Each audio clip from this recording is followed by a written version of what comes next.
fiery horse with the speed of light, the cloud of dust, and a hearty hi-yo, Silver, the Lone Ranger.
With his faithful Indian companion, Tonto, the masked rider of the plains led the fight for law and order in the early western United States. The stories of his strength and courage, his daring and resourcefulness have come down to us through the generations. And nowhere in the pages of history can one find a greater champion of justice. Return with us now to those thrilling days of yesteryear. From out of the past come the thundering hoofbeats of the great horse Silver. The Lone Ranger rides again. Come on, Silver! Faster, big fellow, faster! I'm Silver! Away!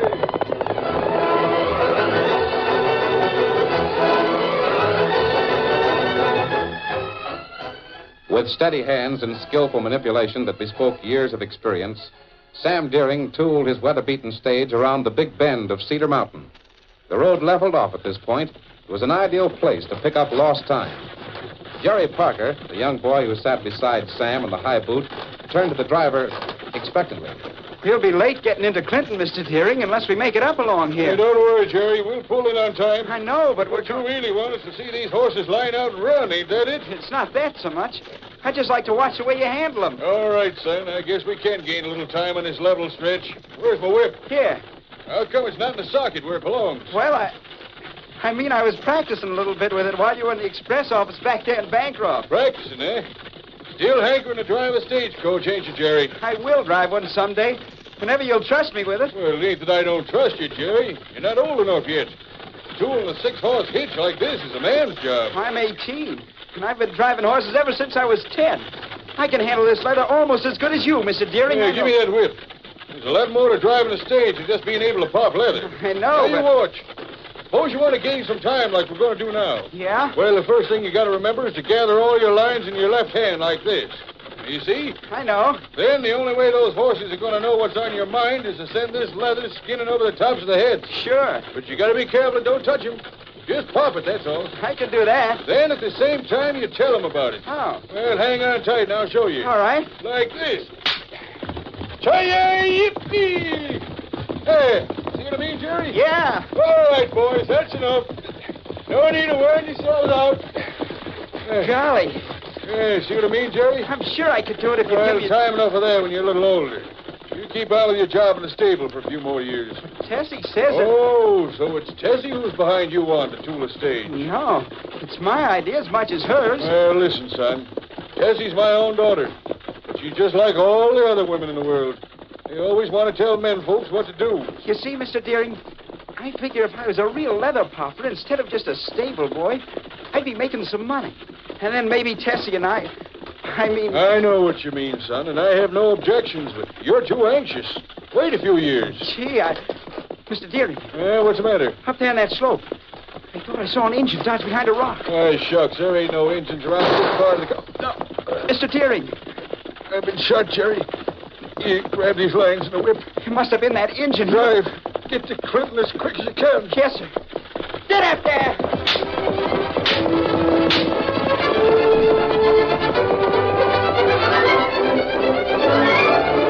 Here comes old Sam. Say, he's really pushing them critters. Why, that ain't Sam on the boot. It's the kid, Jerry Parker. First time I've ever seen Deering let a kid handle his rig. Oh, hold there. Oh, boys, hold out there. Oh.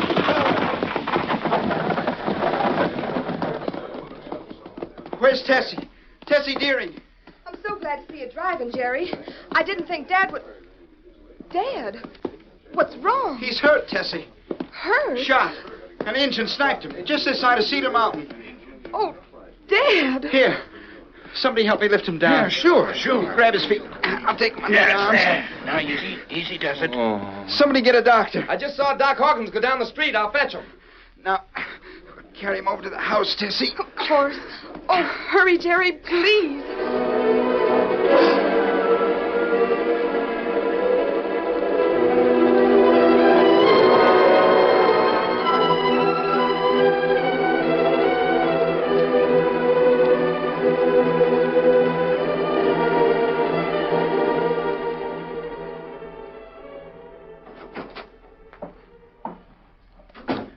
What does the doctor say, Tessie? It's a serious bullet wound. But he'll be all right if he rests for 3 or 4 weeks. Gee, I'm sure glad to hear that. Who did it, Jerry? An Injun. I saw him up on the slope a few seconds before he fired the shot. I can't understand it. Do you think it could have been an accident? No. Whoever was gunning for your pa lined up his sights on purpose. But why? Dad hasn't got an enemy in the world. I don't know. But I'm going down and tell Sheriff Holmes about it. Exactly where it happened, and Wait. maybe... Dad wants to see you. Go on in.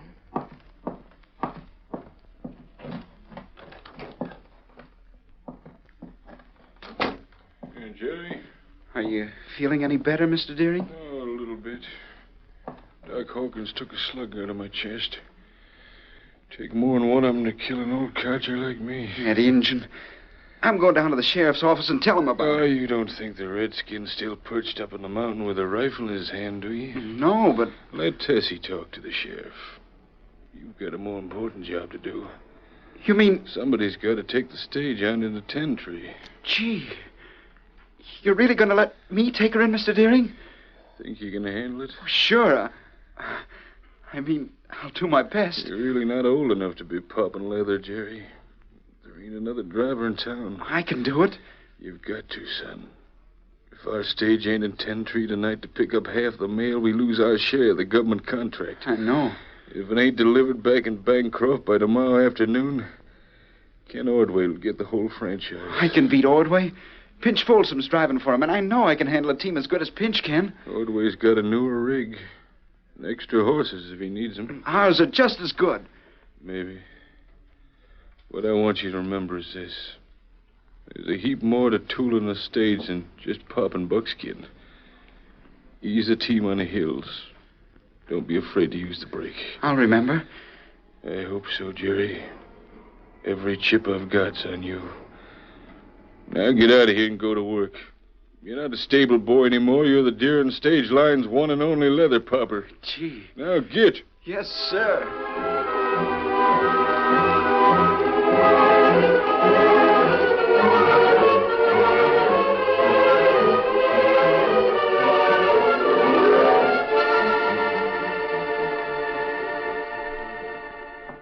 While Jerry Parker was backing a fresh team into the traces for the run to 10 Tree, Kenneth Ordway, owner of the rival stage line, paced his office nervously.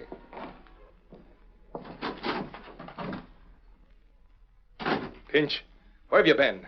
Had to take off that engine get-up and then ride a back trail into town. Deering's coach came in a few minutes ago. But the old codger wasn't driving. I put a Yeah, slug not in in him. the right place. He's still alive. He can't be. I saw him keel over. Then the kid grabbed the lines. Yes, and drove on in here. You did a bad job, Pinch. But, boss, I That's tried... a good thing you're a better stage driver than you are a rifle shot. I can't understand Well, it's how... too late to change that now. I get down to the barn and get my rig on the road ahead of Deering's. You mean the old man's going to drive with that slug in him? Of course not. He's home in bed. A kid'll drive.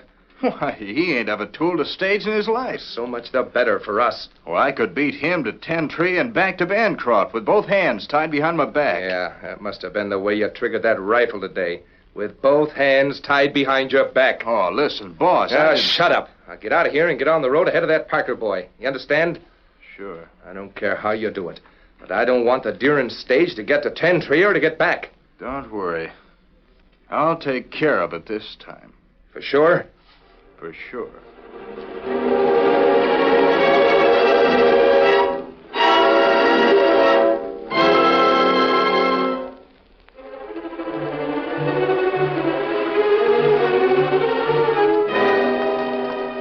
On a rocky trail that wound high above the main road through Bitter Creek Pass, the Lone Ranger, Tonto, and Dan Reed reined their horses to a halt. Golly, I don't see why they call this Bitter Creek.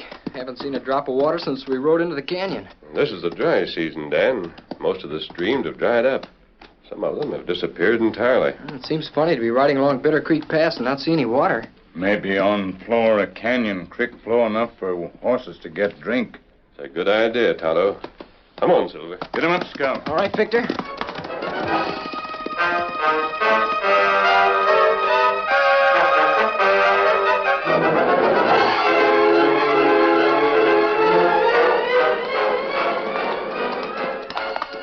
Here's some water. At least enough for a drink. Ho, Silver. Ho, Ho, boy. Victor, ho. Scout. Ho, fella. Ho. Is this Bitter Creek, Tonto? Ah. There's hardly enough of it to see. Plenty for the horses, isn't there, Silver? Go on, boy. Don't let Victor drink too fast, Dan. I'm sure disappointed. I thought Bitter Creek would be something to see. It's nothing but a little trickle of water. See how it flows down the side of that cliff, Dan? Sure, but it's not even big enough to make a waterfall. That's an odd formation there at the base of the cliff. A wide stone shelf. If there's any amount of water in a creek, it'd splash on a shelf instead of just trickling over it. Me think when rains come, flood creek, it make plenty big splash. Yes, you're right, Tonto. You'd probably never recognize Bitter Creek at flood stage. Yeah, but what I can't figure out is Look. why all... What's the matter, Tonto? On main road, up ahead, stagecoach stop. Yes, there is a coach standing up there. The driver must be resting his horses. No, him not do that. Me watch him. Him tie rope to tree and stretch it cross road. Yeah, that's right. He's tied a lariat to trees on opposite sides of the road. And only about 3 feet from the ground. Why would he Wait, do that? Dan. Driver, get back on stage. Look. Why would a stage driver do a thing like that? I don't know, Dan. The rider coming from this direction with the sun in his eyes couldn't see the lariat, but trip his horse. Well, he must have done it on purpose. Hard to believe that any man would deliberately try to break a horse's legs or kill a rider. Unless... Another stagecoach come down road. You see it? Golly. He's coming so fast he'll never see that rope. That stage will pile If up. we can stop it. Come on, Silver. Get him up, Scout. Come on, Victor. Outlaws! You're not going to catch me!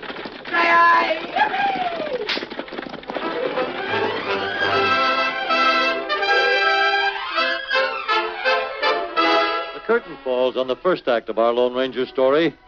Before the next exciting scenes, please permit us to pause for just a few moments.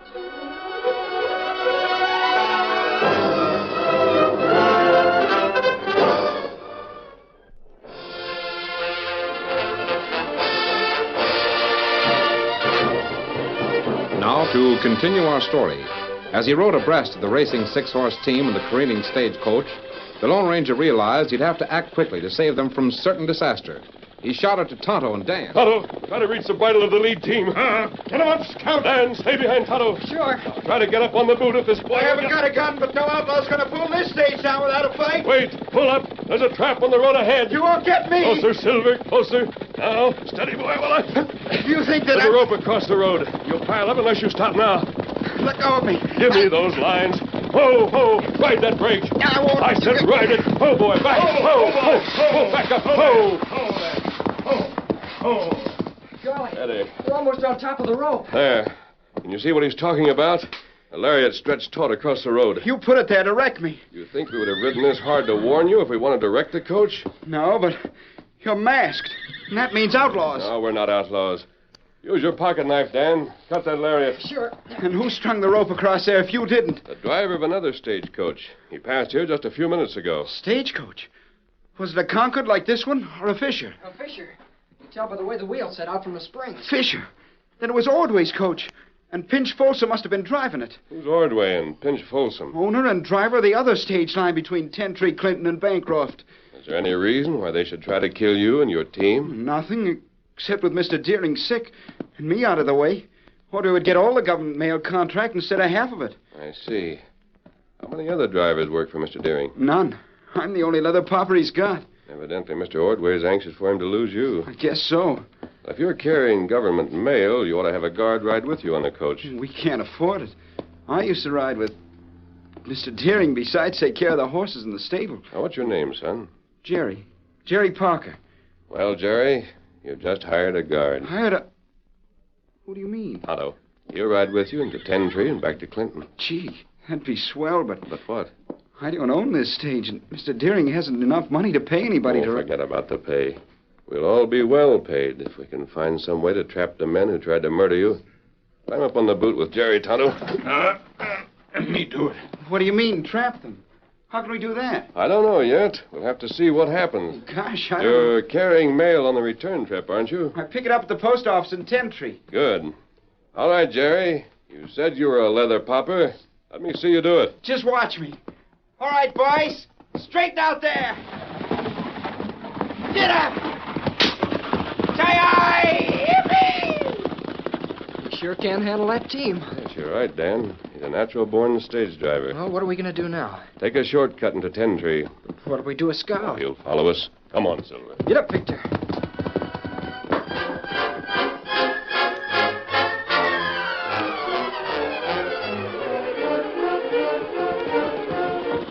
In the meantime, Pinch Folsom, driver of the Ordway coach, pulled into the stage depot at Ten Tree.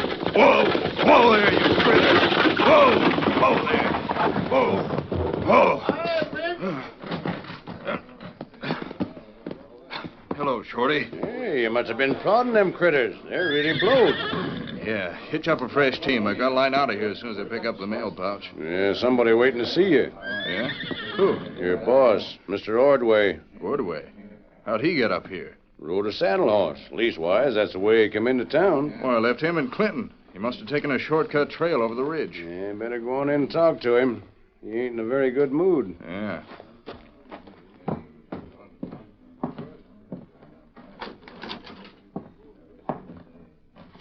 Boss, I was sure surprised when Shorty told me that you What was... happened? How'd you make out? What do you mean? You know exactly what I mean. The Deering coach, where is it? Piled up on the road down by Bitter Creek. The boy was driving the Parker kid. Got a broken neck like as not. Ain't nobody can live through a smash like that. How'd you do it? Trip rope.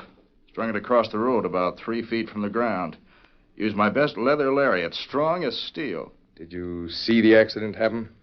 Oh, no, I didn't exactly see it, but the kid was only about 2 miles behind me. He couldn't have missed the rope. How do you know he didn't see you? Stop worrying. I tell you, he didn't. I cut in ahead of him before he pulled out of Clinton. I hope you're right, Pinch. Nearer right than you are with a rifle. Oh, I tell you, the job's done, boss. The only thing we got to worry about is getting around that wreck when we go back to Clinton. Must be quite a pile of junk there on the road. I hope so. You riding back with me? Yeah. I'll leave my saddle horse here. How about the mail? I'll take care of that. This trip is going to be the most important one we've ever made, Pinch. Yeah? It's the last day of the month.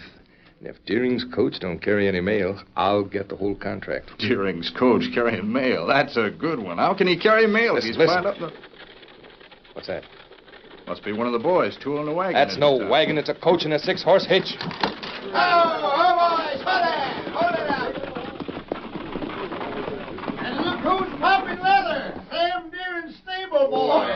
So Deering's stage is piled up on the Bitter Creek Road, huh? I can't understand it. You can understand this. Get out of here and hitch up your team. Sure. I'll go to the post office and pick up the mail pouch. Stop for me there. I still can't. You're wasting time. Move.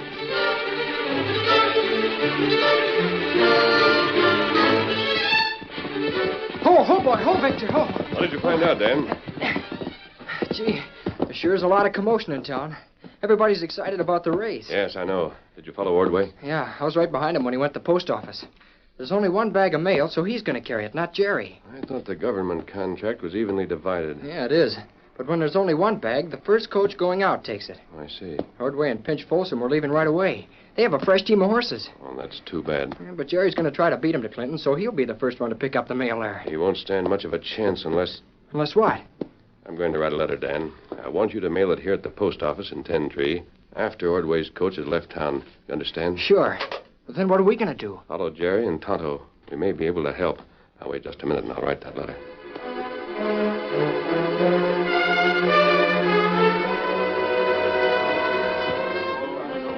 Here it is, Mr. Ordway. That's all the mail. Thanks. I want all you folks here in 10 Tree to notice that the Ordway stage lines are keeping regular schedules. Fine. And we'll continue to do it, because we're carrying the United States mail. You ready, Pinch? All set, Mr. Ordway. Let her roll. Get out.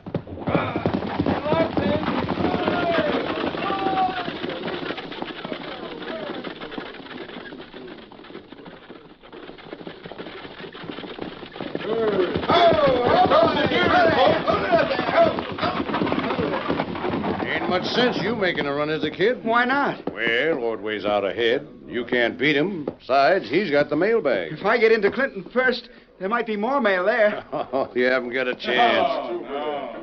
Who's your new Redskin guard? His name is Tonto. Guarding an empty stagecoach, huh? Well, guess I'll pull out. I've got... Here's a letter you can carry. Hey, wait a minute. You've got some mail after all. Kid just handed me this letter. It's addressed to somebody in Clinton. Here, it's registered. You got a sign for it. Gee, this is swell. I am carrying mail after all. Yeah, one letter. All right, now you're all set. Let me see you pop some leather. Just watch me. Storm blowing up. You'll never get to Clinton. Yes, we will. All right, boys. Heads up. Hang on, Tonto. Get up.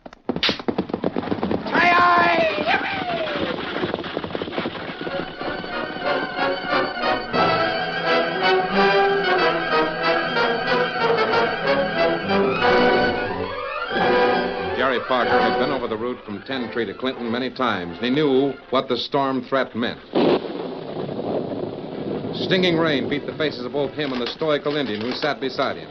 The road became slippery, and he was forced to keep the reins taut to hold his 6-horse team in check.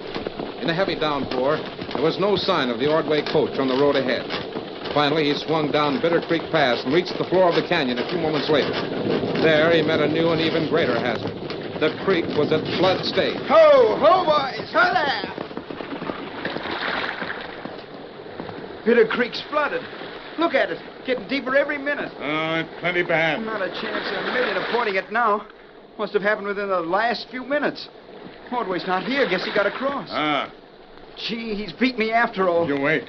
What do you mean? Listen, somebody come. Well, Jerry, you seem to have reached the end of the road. It's the end unless a 6-horse team and a stagecoach can swim. There's not much chance of that. Ordway was here ahead of me, so he got across. You can do the same thing if you can handle that team well enough. You mean try to ford the creek? There's another way to get across. Oh, no bridge for 10 miles. Look, see where the creek comes over that cliff into the bed of the canyon? Yeah? Golly, it's a regular waterfall now. How does that help? Back of that waterfall, Jerry, there's a stone shelf wide enough for you to drive this stage across to the other side. Are you sure? I'm sure of that. Are you sure you can hold the team in line? I'll try. If you'll go ahead, lead the way. All right. Come on, Dan. All right.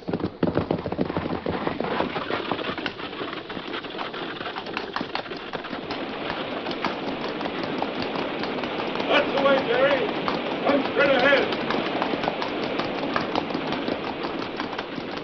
Ho, boys. Ho there. Oh, we made it.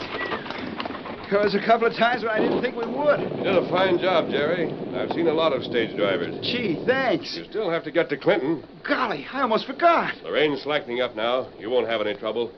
Dan and I brought Scout along, Tonto. You want to ride with us?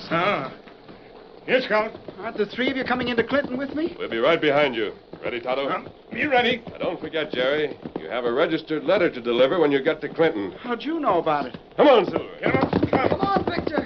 Heads up, boys. Get up. Say-aye.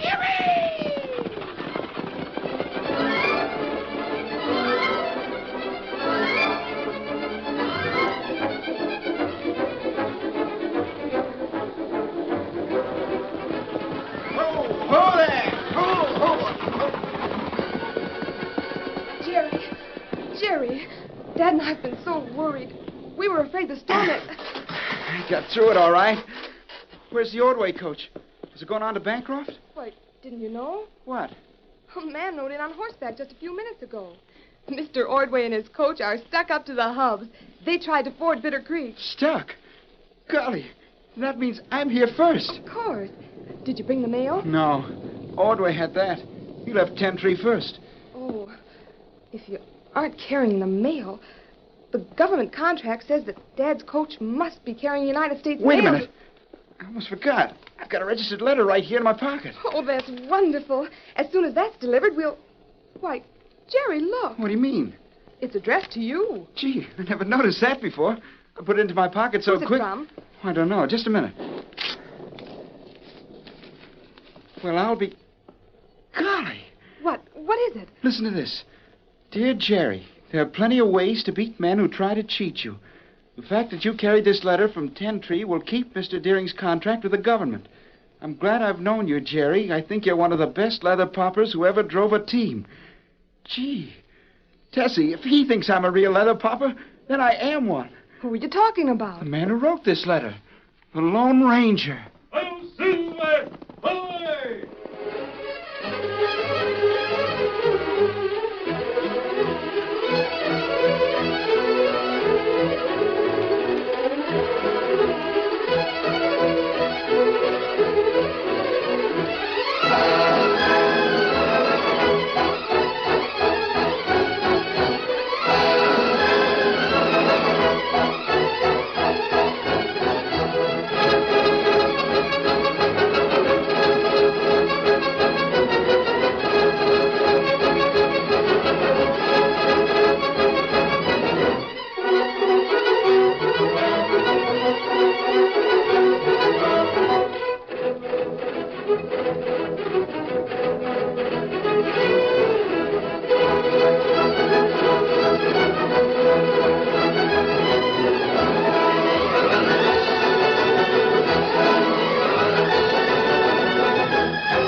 The story you have just heard is a copyrighted feature of the Lone Ranger Incorporated.